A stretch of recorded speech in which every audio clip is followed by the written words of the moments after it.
Kindle delete और करते। हाँ तो सभी साथियों को नमस्कार। और ये तुम्हारे हंसते चेहरे, ये कुछ साथियों के रोते चेहरे कितने खूबसूरत लग रहे हैं। कुछ होठ चढ़ा रहे हैं, कुछ नाक चढ़ा रहे हैं, कुछ आंख चढ़ा रहे हैं। जलवायु टॉपिक को देखिए, आज तीसरा दिन है, चौथा दिन है आज जलवायु का, है ना। चलो भाई, देखो भाई, चौथी क्लास आज जलवायु की। और आज तुम्हें एक बात जानकर ये खुशी होगी कि राजस्थान में बारिश कैसे होती है। दिखा दे या रहने दे? दिखाई दे, हाँ, चल। जिद। कहाँ गया भाई अपना भारत, अपना भारत, अपना भारत। तो भाई, ये रहा भारत। ये नहीं, ये रहा। ठीक।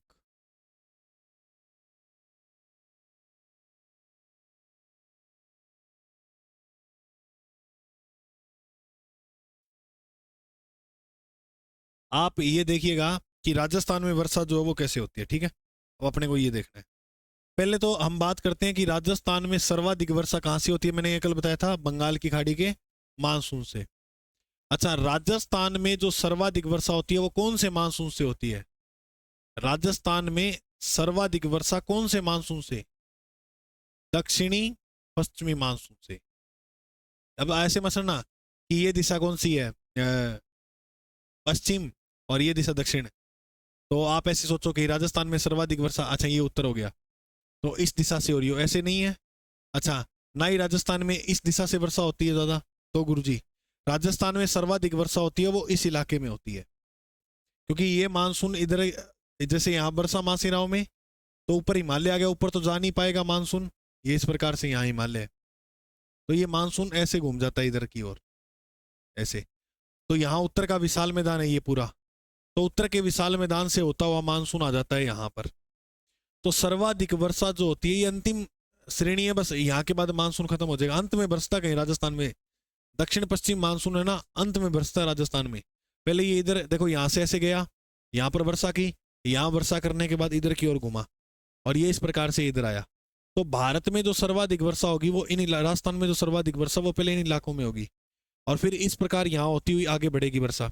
और इस प्रकार से वर्षा का जो क्रम है वो आगे आगे घटता जाएगा। क्या जाएगा? घटता, वो भी हम समझेंगे। तो पहले आप ये देखो कि राजस्थान में सर्वाधिक वर्षा कौन से मानसून से होती है? दक्षिण पश्चिम मानसून से, मानसून से। अच्छा, दक्षिण पश्चिम मानसून से जो सर्वाधिक वर्षा होती है वो कौन से जिले में होती है? तो सर्वाधिक जो वर्षा होती है वो कौन से जिले में होती है?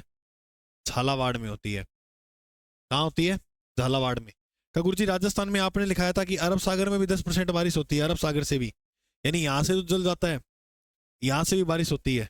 तो मैं आपको एक बात बताऊं, राजस्थान में मानसून जो प्रवेश करता है, मानसून प्रवेश द्वार, मानसून का जो प्रवेश द्वार है वो एक संभाग को बोला जाता है, वो है बांसवाड़ा।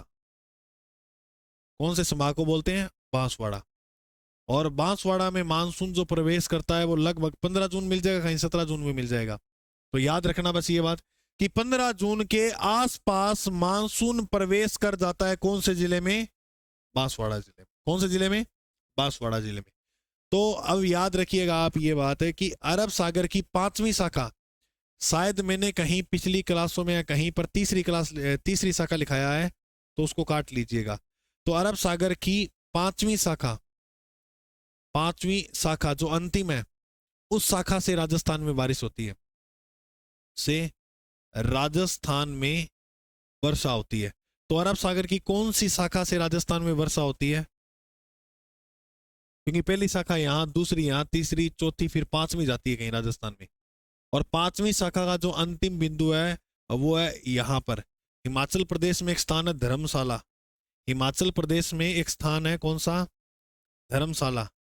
तो धर्मशाला स्थान कहां पर है? हिमाचल में, हिमाचल प्रदेश में। तो यहां इस अरब सागरीय 5वीं शाखा का क्या हो जाता है? अंत। तो 5वीं शाखा का जो अंतिम पॉइंट है वो है धर्मशाला नामक स्थान है हिमाचल प्रदेश में। वहां पर इस शाखा का जो है वो क्या हो जाता है भाई? अंत हो जाता है। ठीक है, समाप्त हो जाती है।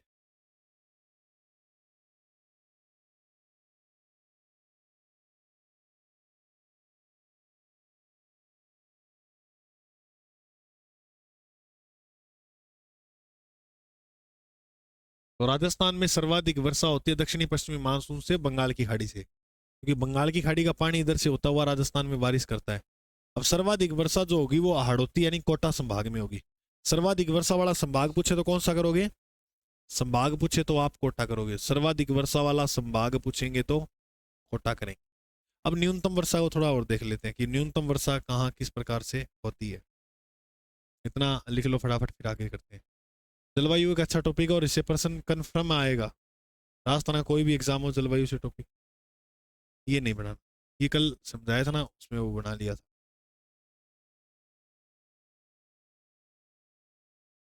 अब वो है अपने आगे बढ़ रहे हैं, ठीक है। देखो अब आपको जो बात देखनी है वो राजस्थान में वर्षा की, राजस्थान में वर्षा को लेकर क्या, कि राजस्थान में वर्षा का घटता और बढ़ता क्रम कहाँ होता है। ये आरएस प्री में भी अब की बार आया था प्रश्न, राजस्थान में वर्षा, ठीक है। इसको आप दो तरीके से देखना, क्या भाई, एक तो वर्षा का घटता क्रम, घटता क्रम किस प्रकार है ये पिछली बार भी मैंने आपको कराया था और मैंने कहा था ये प्रश्न आ सकता है, और आरएस प्री में ये प्रश्न देखने को मिला था अब की बार। और एक आपको देखना है वर्षा का बढ़ता क्रम। अच्छा, एक आरोही क्रम होता है, एक अवरोही क्रम भी होता है। क्या होता है? आरोही क्रम होता है और अवरोही क्रम होता है। आरोही और अवरोही का मतलब क्या होता है? देखो अवरोही, अवरोही जिसका नाम बड़ा है वो पहले बड़े आएगा, बड़ा आएगा, पहले बड़ा, फिर थोड़ा छोटा, फिर और छोटा, और फिर और छोटा। ये तो हो गया अवरोही क्रम। अवरोही का नाम बड़ा है तो पहले बड़े से शुरुआत करनी पड़ेगी। आरोही, आरोही का नाम ही छोटा है तो पहले छोटे से शुरुआत करेंगे, आरोही क्रम। तो ये छोटे से बड़े की ओर जाएगा इस प्रकार से, ठीक है। चलो अब इनको समझते हैं अपन।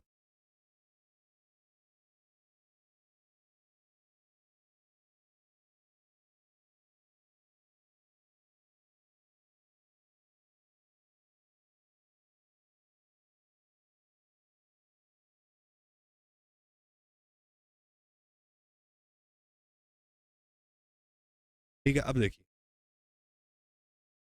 ये दिशा बताओ कौन सी ऊपर वाली, ये और ये पश्चिम। फिर बोलो उत्तर, दक्षिण, पूर्व, पश्चिम। राजस्थान में सर्वाधिक वर्षा कहां होती है? यहां होती है। राजस्थान में न्यूनतम वर्षा कहां होती है? यहां होती है। ये जिला कौन सा है? जैसलमेर। ये जिला कौन सा है? झालावाड़। ठीक है, इधर देखिएगा आगे मैंने बताया ये जिला कौन सा है? जैसलमेर। और ये जिला कौन सा है? झालावाड़।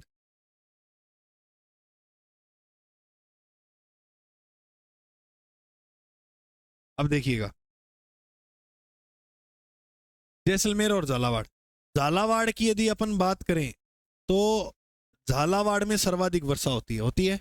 इस इलाके में मानसून आएगा तो इस इलाके में सर्वाधिक वर्षा होगी ही होगी, होगी ही होगी। तो ये रहा, ऐसे जाती है बारिश।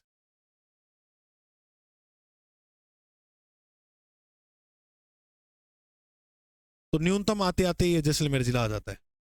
बताओ राजस्थान में सर्वाधिक वर्षा वाला हिस्सा कौन सा? दक्षिणी पूर्वी हिस्सा।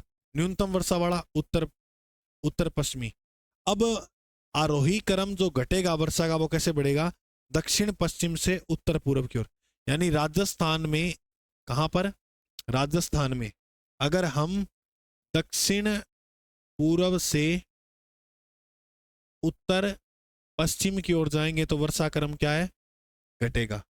वर्षा बढ़ेगी कैसे? देखो वर्षा कैसे बढ़ेगी, यहां कम वर्षा थी तो इधर से हम इधर की ओर जाएंगे तो इस इलाके में जो वर्षा है वो बढ़ेगी। अब आप कैसे, अब वो जिले कोई मर्जी उठा ले यहां से, अब तुम उस तरीके से जो वो प्रश्न आराम से कर दोगे। तो ये हो जाएगा वर्षा का बढ़ता क्रम। दिशा बोलो, उत्तर पश्चिम से दक्षिण पूर्व, ये वर्षा का क्या है? बढ़ता क्रम। ठीक है, ये प्रश्न याद रखना तुम। राजस्थान में वर्षा का बढ़ता क्रम किस प्रकार है और घटता क्रम किस प्रकार है?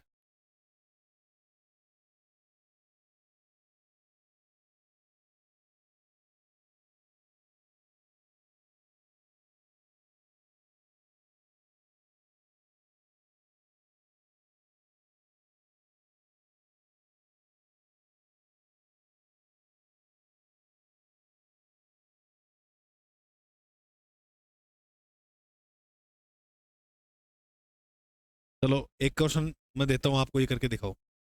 राजस्थान में वर्षा का बढ़ता क्रम किन जिलों में होगा?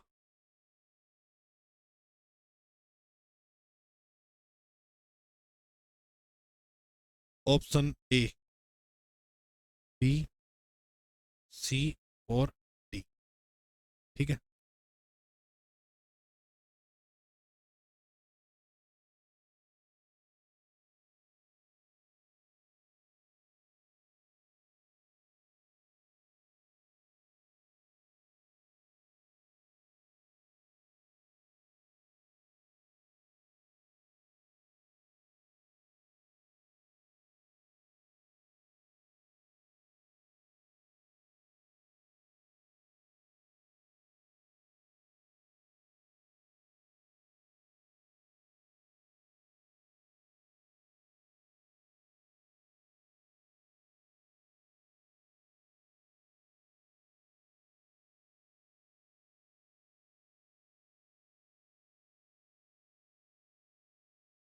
मरो कौन थे? इतने एक एक बात में बोल दो मिनट में।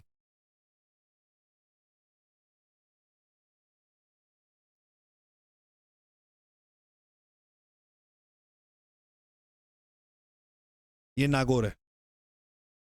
बताओ इसका राइट उत्तर क्या करें? ठीक है। कई साथी ए बता रहे हैं।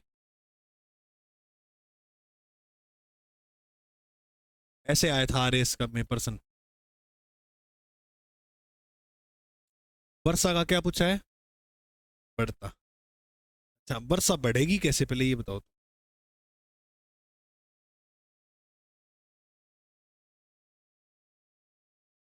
कम से अधिक की तरफ से अपने को फिर देखनी कौन सी है? बढ़ता क्रम पूछा तो बढ़ने वाली देखनी है ना वर्षा।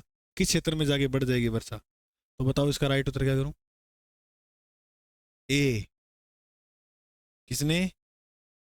ए। क्योंकि यहां पूछा गया है वर्षा का बढ़ता क्रम, तो बढ़ेगी कहां जाकर? झालावाड़, कोटा और बूंदी इन इलाकों में जाके बढ़ जाएगी।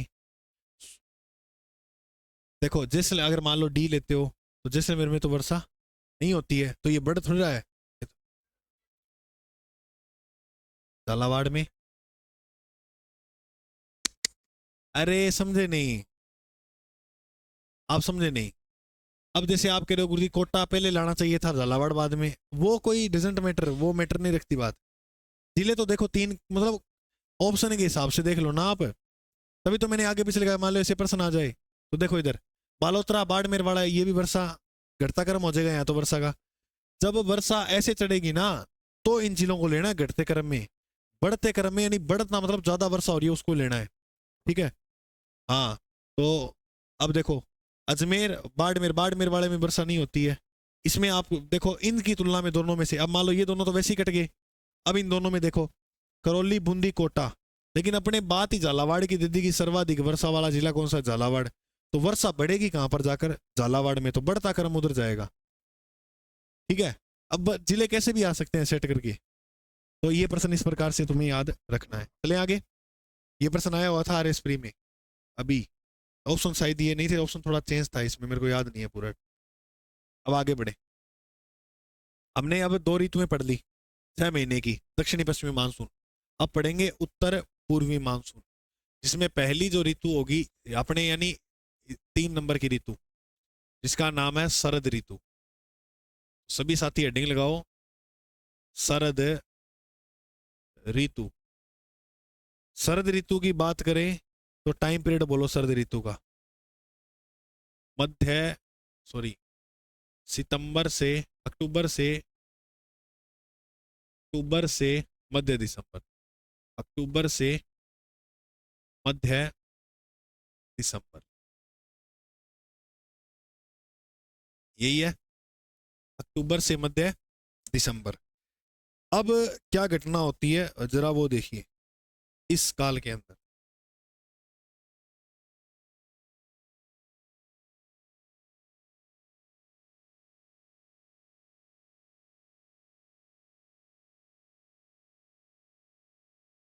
ये अपना प्यारा सा भारत, ठीक है, ये रहा। अब इसमें देखिएगा, पहले तो ये देख लेते हैं कि अपने जो ये अ, अक्टूबर से मध्य दिसंबर को कर्क रेखा पर सूर्य होता है, मध्य रेखा पे होता है या मकर रेखा पे होता है। अक्टूबर से दिसंबर की बात चल रही है, अक्टूबर से दिसंबर की।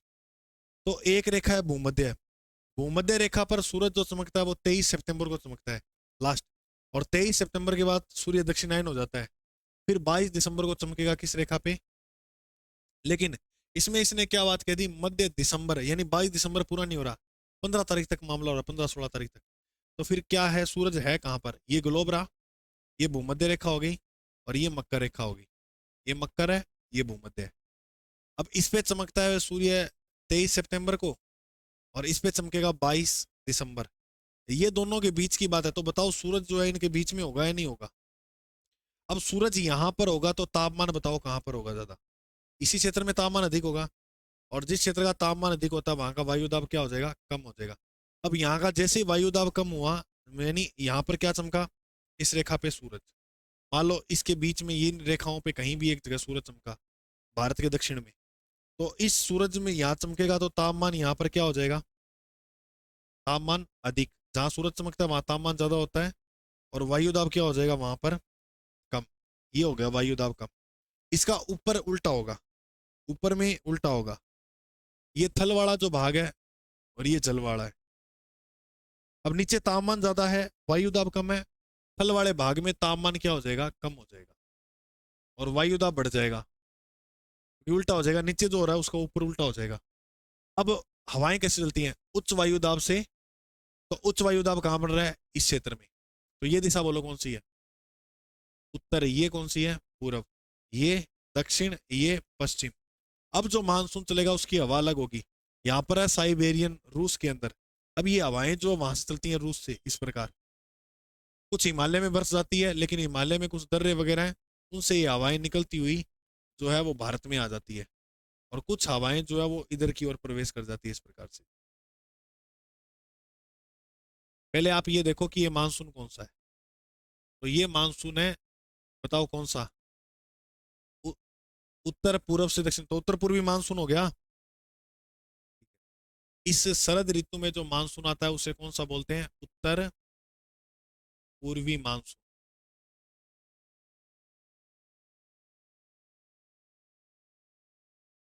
इस मानसून में हवा की दिशा कैसे होती है, हवा, हवा जो चलती है वो कैसे चलती है, थल से जल की ओर, थल से जल की ओर हवाएं चलती हैं, जल की ओर, और इसे ही बोलते हैं लौटता हुआ मानसून।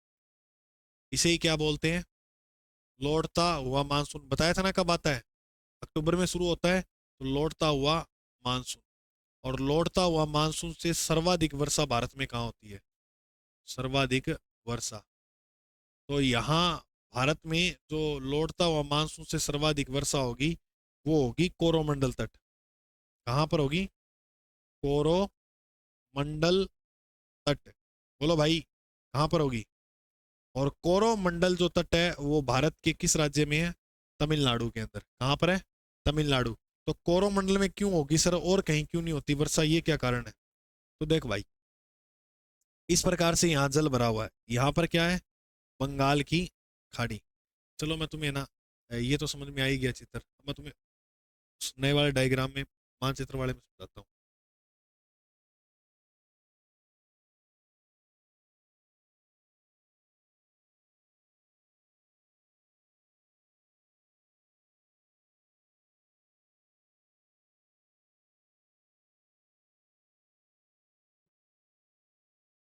अभी इसमें समझना उधर क्यों होगी बारिश, ठीक है। मैंने बात बताई कि हवा जो है वो कैसे चलेगी, ये इधर साइबेरियन है रूस, इधर से हवाएं चलेंगी इस प्रकार से।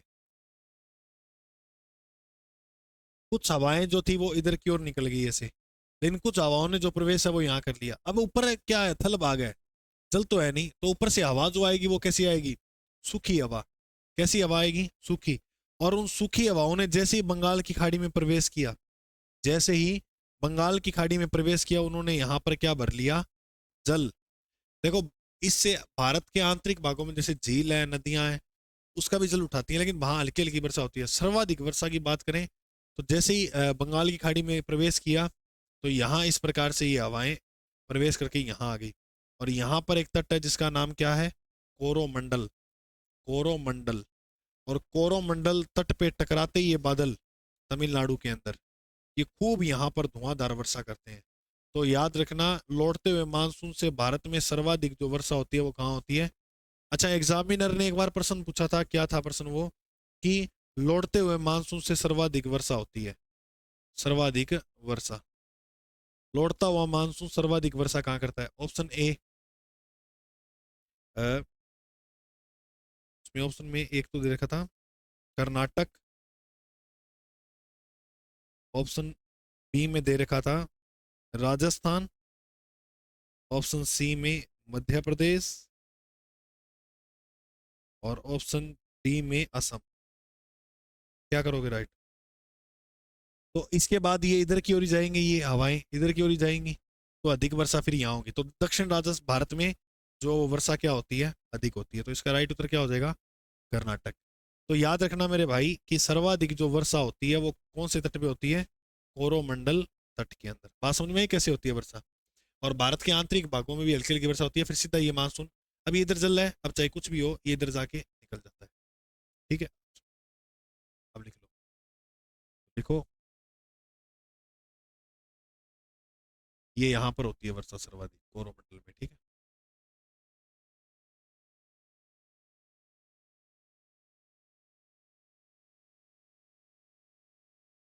और इसके बाद अगर अपने आगे देखें तो ये जो मौसम आता है वो सर्दियों के टाइम आता है, जैसे हल्की सर्दी, हल्की सर्दी, या गुलाबी सर्दी। गुलाबी सर्दी कहते हैं, ये उस टाइम आती है शरद ऋतु, यानी दीपावली के आसपास। दीपावली के आसपास आपको ये जो है वो सर्दी देखने को मिलती है।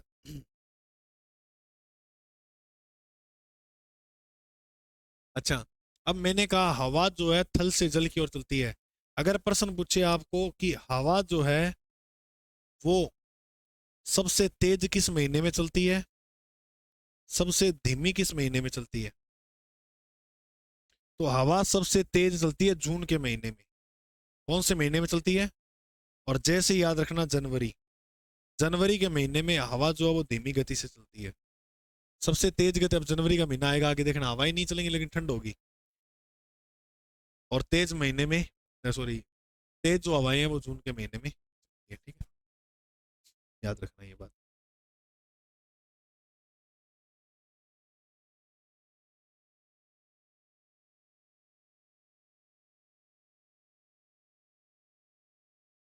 अब क्या है, इसी हवाओं के साथ, इन्हीं हवाओं के साथ कुछ पक्षी आते हैं भारत में। ठीक है, जिसमें हम पढ़ेंगे एक पक्षी को जिसका नाम है साइबेरियन, साइबेरियन क्रेन,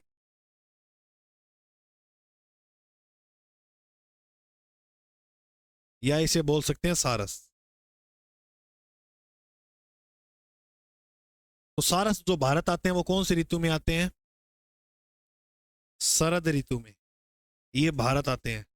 और भारत में पक्षियों का स्वर्ण स्थल कहा जाता है किसे, केवलादेव को, केवलादेव अभ्यारण्य। तो ये कहाँ पर आते हैं, केवलादेव अभ्यारण्य के अंदर, याद रखना। तो यहाँ पर भारत में ये आते हैं, लोकेट कर लो जगह को, इसको यहाँ पर। तो ये सारस जो पक्षी है वो यहाँ आते हैं, सारस। सारस जो है वो इस बेल्ट में आते हैं। तो ये कंप्लीट हो गई तुम्हारी शरद ऋतु, सिंपल है।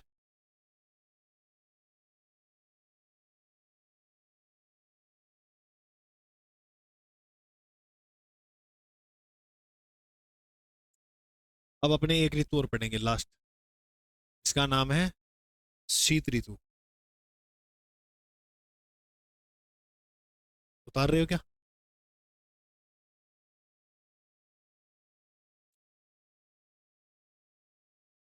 हाँ दोस्त, बोल बोल, मेरे जिगर के टुकड़े बोल, बोल बोल।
तो भाई चलें आगे।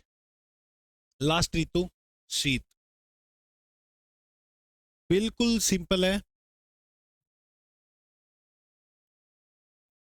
चलो अलग ही चित्र लेते हैं उसको।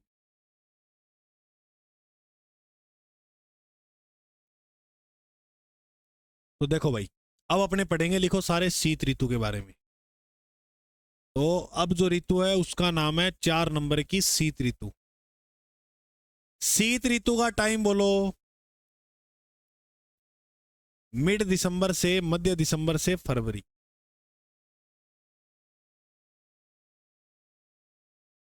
मध्य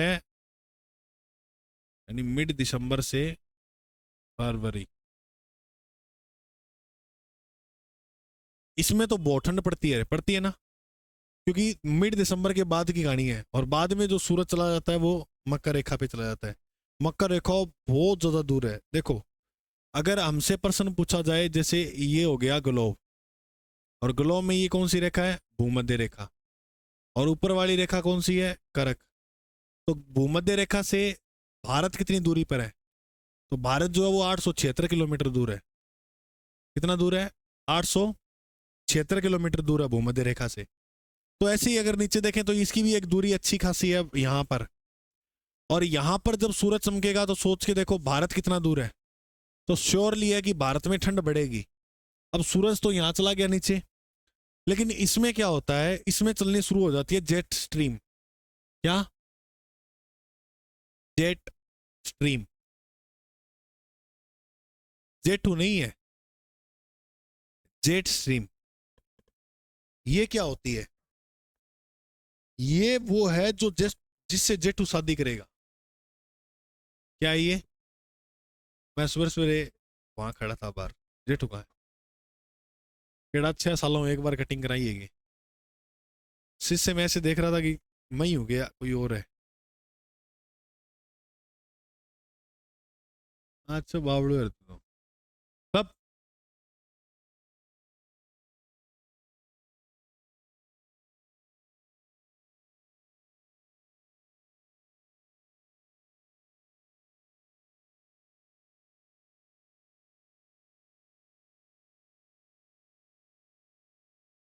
चले आगे।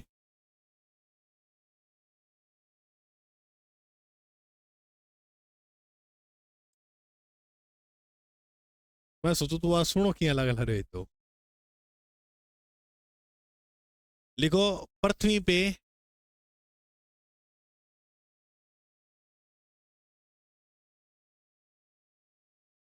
पश्चिम से, या संपूर्ण ग्लोब में पश्चिम से पूरब की ओर चलने वाली हवाओं को क्या कहते हैं? की ओर चलने वाली हवाओं को क्या कहते हैं?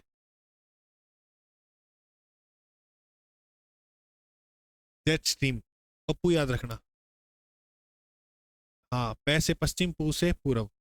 तो पश्चिम से पूरब चलती हैं ये हवाएं। अब इसका एक डायग्राम बनाना है अपने को अच्छा सा।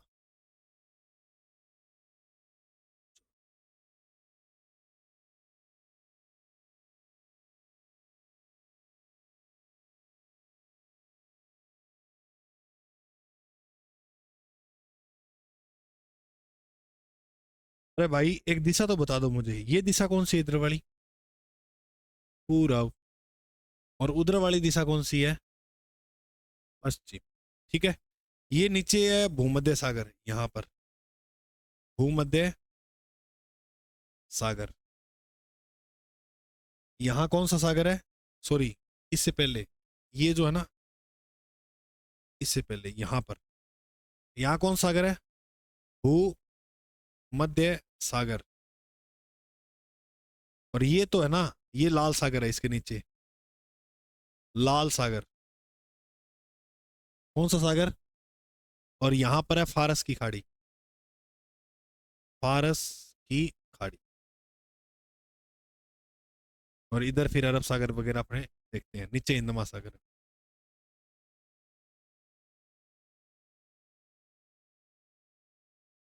थोड़ा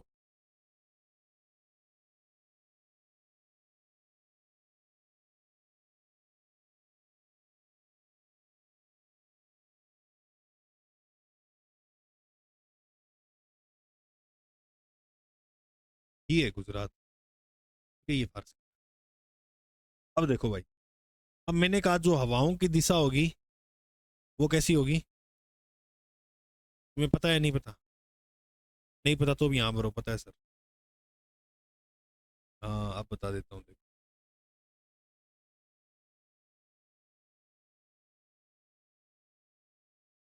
मैंने कहा ये जो हवाएं चलेंगी वो कैसी चलेंगी? बोलो। पश्चिम से। लो चल गई। ये हवा तो सूखी है इधर वाली, लेकिन कुछ हवाएं जो भूमध्य सागर से चली, उसने भूमध्य सागर का क्या भर लिया? पानी। और यहाँ ऊपर है, जो बात करेंगे 5 देशों में फैला है कैस्पियन सागर, कैस्पियन सागर। कुछ पानी इनका आएगा, और इस प्रकार से ये अपने इस हवाएं का जो है वो चलेंगी। कुछ हवाएं इधर की ओर प्रवेश करके लाल सागर का पानी उठाया, कुछ ने फारस की खाड़ी का पानी उठाया, और इस प्रकार से जो हवाएं हैं वो चलती गई चलती गई चलती गई। अब ऊपर से यहाँ पर आ गया हिमालय। ठीक है। हिमालय से टकराने के बाद यहाँ पर आपने सुना है मांस बादल का फटना, वो एक आकस्मिक घटना के कारण होता है। जब ये जेट स्ट्रीम यहाँ हिमालय पे टकराते हैं तो यहाँ धुआंधार वर्षा होती है, जिसे आप मानसून का फटना या बादल का फटना बोल सकते हो। फिर एक हवाएं जो है वो चीन की तरफ चली जाती हैं ऊपर है, लेकिन दूसरी जो हवाएं हैं वो आ जाती है कहाँ पर? भारत की तरफ। और ये हवाएं भारत में सर्वाधिक जो वर्षा करती है वो कहाँ पर करती है? पंजाब में। और इन्हीं वर्षा को बोलते हैं मावट वर्षा। कौन सी वर्षा? ठंड में होने वाली वर्षा को क्या बोलते हैं? मावट वर्षा। और राजस्थान में जो सर्वाधिक होती है वो बीकानेर जिले में, राजस्थान में मावट वर्षा सर्वाधिक किस जिले में होती है? बीकानेर। और भारत में सर्वाधिक कहाँ होती है? पंजाब के अंदर। अच्छा, अब मैं आपको एक प्रश्न अगर दूं, क्वेश्चन लगा के, क्या कि राजस्थान में शीत ऋतु के अंदर, राजस्थान ठंडा ज्यादा होता है शीत ऋतु में, राजस्थान शीत ऋतु में, राजस्थान शीत ऋतु में, राजस्थान शीत ऋतु में अधिक ठंडा होने का कारण क्या है? अधिक ठंडा होने का कारण, चलो मैं तुम्हें प्रश्न दे रहा हूं, बताना इसका राइट उत्तर। ऑप्शन ए मैंने आपको दिया, बी दिया, फिर सी दिया और डी दिया। ऑप्शन ए में तो लिखूंगा मैं 1, ऑप्शन डी में, बी में लिखूंगा वर्षा,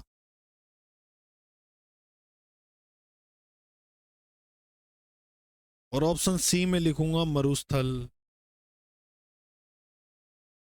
और ऑप्शन डी में लिखूंगा भूमध्य सागर से होने वाली मावठ वर्षा। अब बोलो, अगर ऑप्शन में मावठ वर्षा भी आए, अब करो। ए नहीं होगा, बी नहीं होगा, सी भी।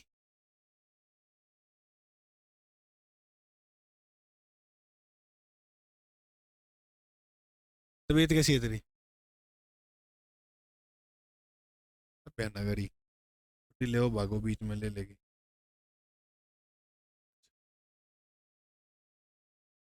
तो भाई देखो, देख ला रहे हो? मत देखो, 1 मिनट वास्ते। राइट उत्तर क्या होगा? मरुस्थलीय जो मिट्टी होती है इसके कण बड़े होते हैं। कितना बड़ा? इतना।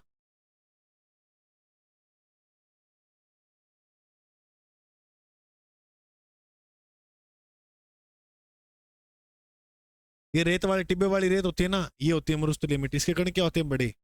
कण बड़े होंगे तो सोच के देखो, जब सूरज चमकेगा तो इसकी किरणें जैसी पड़ेंगी तो ये बहुत गहराई तक चली जाती हैं, क्योंकि इनमें स्पेस होता है। अच्छा, गहराई तक जाएंगी तो जल्दी गर्म हो जाएगी, यानी गर्मियों में जल्दी क्या हो जाएगी, जिस कारण अपने राजस्थान में गर्मी ज्यादा होती है। लेकिन सर्दियों के अंदर, सर्दियों में ठंड होती है अपने, तो सर्दियों में ठंडी जो धूप है, ठंडी जो ऋतु है, जो भी है, वो इन रेताओं, इन मिट्टी पे पड़ेगी, रेता पड़ेगी पे, तो क्या हो जाएगी? ठंडी। तो ठंड के कारण राजस्थान का जो तापमान है वो क्या होता है? ठंडा। अरे समझ में आ गई? शीत ऋतु को मौसम की है ठंडो है, तो ठंडी रेता हो जाएगी, और जी कारण अपनों के राजस्थान भी ठंडा हो जाएगा, क्योंकि राजस्थान में 61.11% भाग पे क्या फैला हुआ है? मरुस्थल। तो क्या है, ठंड में ये जो मिट्टी है वो अधिक ठंडी हो जाती है, जिसके कारण राजस्थान का तापमान भी क्या होता है? ठंडा। तो राजस्थान ठंडा होने का कारण क्या है? शीत ऋतु में अधिक ठंडा होने का कारण क्या है? मरुस्थल। मिट्टी है जो है, विशेषता इसकी ये है कि जल्दी गर्म होती है और जल्दी क्या होती है? अब गर्मियों के महीने में ज्यादा गर्मी होगी, ठंड वाले महीने में ज्यादा ठंड होगी। तो बोलो, ये बात समझ में आ गई आपको? चलो अब आगे लिखो। शीत ऋतु में होने वाली वर्षा कौन सी है?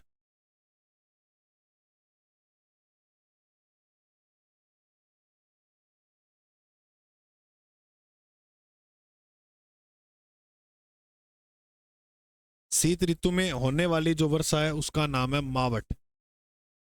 कौन सी वर्षा? मावठा झील भी है क्या कोई राजस्थान में? मावठा झील, मावठा झील। एक माठ वाद्य यंत्र भी है क्या? और माठ से संबंधित कुछ चीजें याद है? मावठा झील जयपुर में है, आमेर के अंदर। और मावठ वाद्य यंत्र पाबू जी के पावड़े गाते समय, बाबू जी के पावड़े गाते समय कौन से वाद्य यंत्र का प्रयोग करते हैं? माठ वाद्य यंत्र का, ठीक है। और मावठ को अनेक उपनाम से भी जानते हैं। Golden drops. क्या कहते हैं? गोल्डन ड्रॉप्स, सुनहरी बूंदे, सुनहरी बूंदे, गोल्डन ड्रॉप्स या सुनहरी बूंदे। और इस गोल्डन ड्रॉप से भारत में सर्वाधिक वर्षा कहाँ होती है? अच्छा पहले बताओ, ये इसका वर्षा होने का कारण क्या है? ये पश्चिम विक्षोभ के कारण होती है ना, पश्चिम से आई थी, तो किसके कारण हुई? पश्चिमी विक्षोभ के कारण।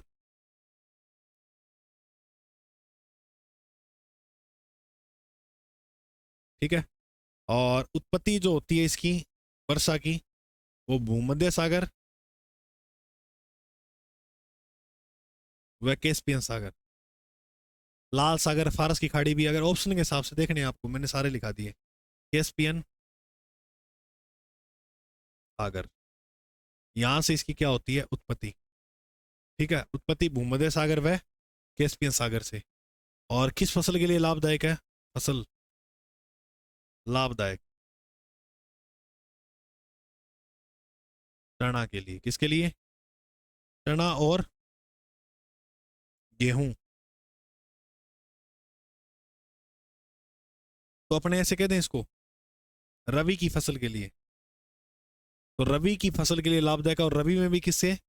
चना और गेहूं के लिए अधिक लाभदायक फसल है जो, सॉरी, मावठ वर्षा जो है वो लाभदायक है। ठीक है। तो मावठ वर्षा के उपनाम गोल्डन ड्रॉप, सुनहरी बूंदे। उत्पत्ति का कारण पश्चिमी विक्षोभ के कारण। और उत्पत्ति होती कहाँ से है? भूमध्य सागर और कैस्पियन सागर से।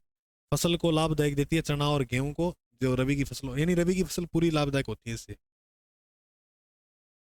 हाँ, और भारत में अभी लिखा के गया हूँ सर्वाधिक कहाँ होती है? भारत में सर्वाधिक, भारत में सर्वाधिक जो मावठ वर्षा है वो कहाँ होती है बोलो? पंजाब। और राजस्थान में, राजस्थान में सर्वाधिक जो वर्षा होती है मावठ वो बीकानेर के अंदर होती है। ठीक है, नोट लगा के एक बात लिख लेना, नोट।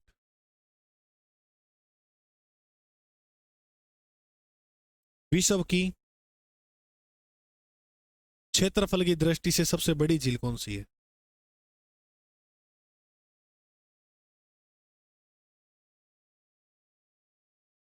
ये प्रश्न यूपीएससी प्री तक आया हुआ है। क्या प्रश्न है वो ये नहीं है, अभी मैं बताता हूँ। ये झील तो है कैस्पियन सागर, प्रश्न क्या है वो बताता हूँ। कैस्पियन, कैस्पियन सागर कितने देशों में फैली है और उन देशों के नाम, ये प्रश्न आया है। तो ये 5 देशों में फैली है भाई। दिखाऊं कैसी है? देखोगे या ऐसे ही रह जाओगे? देख लो।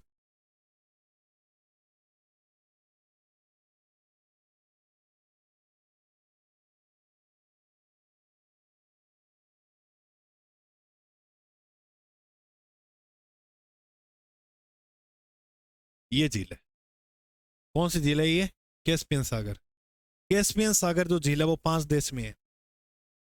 कितने देश में है भाई? 5 देश। लिखो कौन कौन से।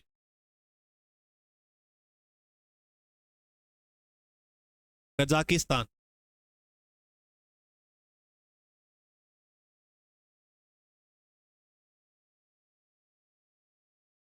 Turkmenistan, Turkmenistan,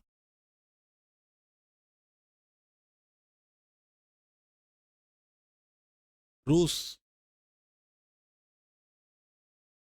Azerbaijan, Iran. करो याद। कजाकिस्तान, तुर्कमेनिस्तान, कजाकिस्तान, तुर्कमेनिस्तान, रूस, अजरबैजान, ईरान।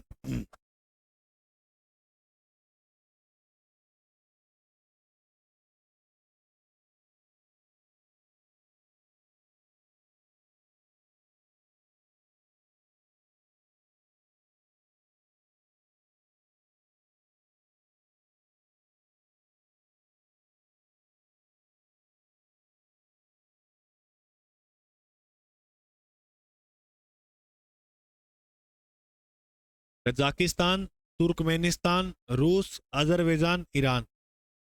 कजाकिस्तान, तुर्कमेनिस्तान, रूस, अजरबैजान, ईरान। बोलो हो जाएगी याद ये बात इतनी? ठीक है, तो आज के लिए हमने कौन सी पढ़ ली? लास्ट ऋतु, शीत ऋतु। तो इतना आज कवर कर लिया, थोड़ा सा रिवीजन करते हैं फिर बाकी पढ़ेंगे।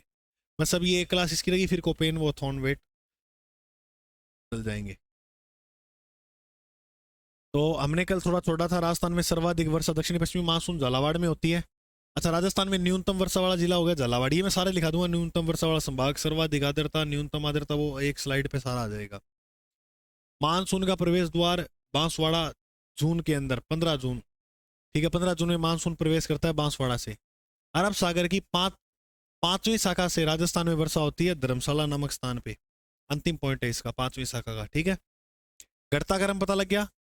दक्षिण पूर्व से उत्तर पश्चिम, और बढ़ता क्रम है उत्तर पूर्व पश्चिम से दक्षिण पूर्व। फिर शरद ऋतु बताई, अक्टूबर से मध्य दिसंबर तक रहती है। उत्तर पूर्व मानसून, इसमें हवाएं उत्तर पूर्व रहती है।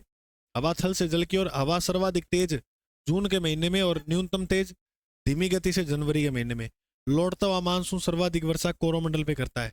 हल्की सर्दी, गुलाबी सर्दी, इसके टाइम ये हवाएं रूस से आती है, इसलिए एक पक्षी आता है साइबेरियन क्रेन या सारस, रूस से भारत में आता है केवलादेव में। फिर ये मैंने बताई आपको लौटता हुआ मानसून किस प्रकार वर्षा करता है।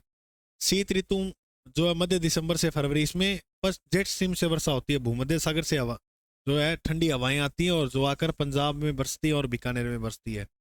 राजस्थान शीत ऋतु में जो ठंडा रहता है, कारण क्या है? मरुस्थल, क्योंकि इसके कण मोटे होते हैं जिस कारण धूप को जो है वो जल्दी ग्रहण करता है, तो जल्दी गर्म हो जाते हैं गर्मियों में और सर्दियों में ठंड होती है, इस कारण ये क्या है, जो कर्ण है ये ठंडे रहते हैं, जिस कारण राजस्थान में क्या है, ठंड रहती है। और शीत ऋतु में होने वाली वर्षा जो उसे क्या बोलते हैं, मावट। उपनाम है गोल्डन ड्रॉप्स या सुनहरी बूंदे। ये इसका कारण है पश्चिमी विक्षोभ के कारण होती है, उत्पत्ति भूमध्य सागर या कैस्पियन सागर से। फसल लाभदायक होती है चना और गेहूं, यानी रवि की फसल टोटली लाभदायक होती है। चना गेहूं नहीं आएगा तो क्या मिलेंगे, रवि। और रवि की कोई भी फसल मिल सकती है आपको, अगर चना गेहूं ऑप्शन में नहीं है तो। ये थोड़ा दिमाग को खोल के पढ़ना है इसको। भारत में सर्वाधिक वर्षा पंजाब में होती है इससे, और राजस्थान में बीकानेर में। मावट की बात कर रहा हूँ। विश्व के क्षेत्रफल की दृष्टि से सबसे बड़ी झील कौन सी है, कैस्पियन सागर। 5 देश में है, कजाकिस्तान, तुर्कमेनिस्तान, रूस, अजरबैजान और ईरान। समझ में आया? ठीक है, तो आज के लिए जय हिंद, मिलते हैं अपने अगले बार।